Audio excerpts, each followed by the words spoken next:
ఏమి అన్నే? ఈ ఇల్లు నీది, ఆస్తి నీది, అధికారం నీది. నిన్ను కట్టుకుని ఈ ఇంట్లో అడుగు పెట్టిన రోజునే నేను పనిచేసే కంపెనీ దివాళా తీసి నా ఉద్యోగం పోవటం నా కర్మ. నీ ఇష్టం వచ్చినన్ని మాటలను చచ్చినట్టు పడి ఉంటాను. ఇప్పుడు గడ్డం గీసుకోనా వద్దా? ఇప్పుడు నేనేమన్నా నన్ను అలా గింజుకుంటారు? ఎల్ఐసిలో ఉద్యోగాలు ఉన్నాయట, చూడమన్నాను. తప్ప? చూస్తూనే ఉన్నానే.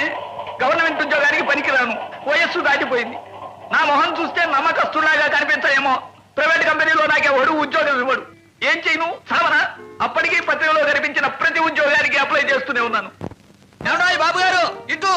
హలో పాపారావు గారు, ఏమిటి భార్యాభర్తలిద్దరు పొద్దున్నే మేడ మీద తీరుబడిగా కూర్చుని సరసలాడుకుంటున్నారు?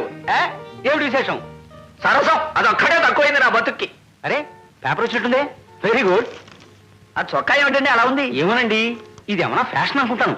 పిచ్చి పిచ్చిగా ఉంది లేదు? మీకు బాగానే ఉంది. అందుకే తెచ్చుకున్నానండి. ఎన్నింటి వాడు అబ్బాయి? అదే ఆ బొంబాయి కుర్రాడు, వాడిది. వాళ్ళ ఇంటికి పొద్దునే కాఫీ